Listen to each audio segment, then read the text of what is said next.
May 2nd, 2006, I created my YouTube channel and posted my school video project. I had a lot of fun with it, but years later the video is unwatchable due to a copyright claim over a Devo song, so it sits there, frozen in time. Since then, I would post from time to time and lived a life I don't think too many people have had. I left my old life behind to move to a place I can now say I didn't like too much.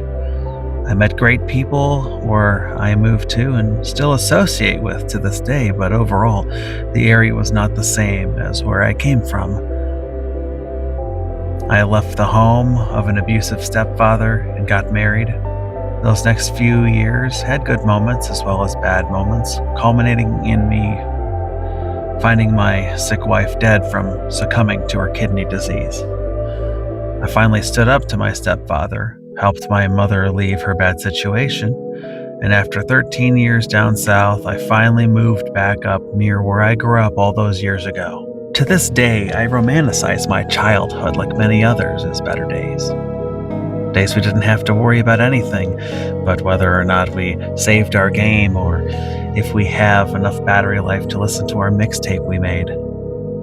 Years back, I made a video I encourage all of you to watch that talks about viewing with nostalgia goggles, and I personally think that video aged pretty damn good, especially when you look at today, because when you do, what do you see? So what do we got here? Sequels, reboots, remakes. Oh yes, don't forget we also have collections too. Let me ask you a simple question. Can you name 10 great games in the last 5 years that will likely stand the test of time? I'm sure many can. Now ask yourself, how many are from AAA publishers and not indie developers? On top of that, how many were original games and not a sequel or a remake of something else? I know the last few games I've pre-ordered the last 8 years were remakes. Resident Evil 2, Resident Evil 3, Silent Hill 2, Final Fantasy VII Part 1 and Part 2, Metal Gear Solid Delta, Snake Eater, Fatal Frame 2. These are just the ones I bought. Let's not forget the remake of Resident Evil 4, the long-awaited Resident Evil 9. When you get an original game like The Last of Us, you remake it to death on every new console that comes out after that, as well as its sequel. You make a unique game like Demon's Souls.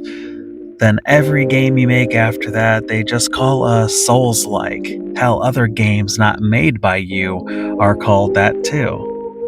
Because what else do you call it when your game has a parry system? Why is it that I have been having more fun lately going back to games I have been playing since I was in grade school versus the games out now that hold your hand for literally half the runtime? It's not just video games. Let's take a look at movies. You know it's bad. One of the top grossing movies of last year globally was an anime. Remember when anime was nerd shit and you watched it on either VHS or at midnight on Adult Swim? Pepperidge Farm remembers. But because mainstream creativity has become so bankrupt that Japanese and Korean anime are the best ways we see boundaries being pushed and our minds being challenged. Now don't get me wrong, I have enjoyed some recent movies, but again, it's pulling at my nostalgia heartstrings. Sonic, Mario, Spider-Man. Netflix sometimes scratches the itch with some of Stranger Things and Castlevania. Hell, let's talk about the recent nostalgia run with anime. Growing up, I loved watching Rurouni Kenshin, Ranma 1/2, and Trigun, and now they remade Rurouni Kenshin, Ranma 1/2, and Trigun. Let's not talk about nostalgia goggles again. I think it's time to face the facts that, ladies and gentlemen, nostalgia has won. Every now and then, you get something like a Stellar Blade or Expedition 33, but in general, it seems most people are content going back to what they are familiar with, regardless if it's good, bad, or mediocre. But with this talk of nostalgia, there has been an elephant in the room. I've noticed it, many people have noticed it, and some don't even care. Sometimes a remake gets peddled as a full-on replacement of the original. Now, I'm not going to tell you if you should like or hate a remake, but you should always have the option to experience what was there before the remake. Some people believe a remake is there because they can make it better, and sometimes they are right. But that doesn't mean the original needs to not be available because of it. Take the original Resident Evil trilogy. Capcom wanted the fans to focus on the remakes only, and it took a lot of pressure for the classics to even be available to buy on Steam and the PS5. If you want to play a good version of Silent Hill 2, you need to either pay a shit ton of money on it for the PS2 or the original Xbox, or mod the crap out of it on the PC. The most recent release on the PS3 or 360 is crap, and everyone knows that. Konami doesn't even care because we have the remake now.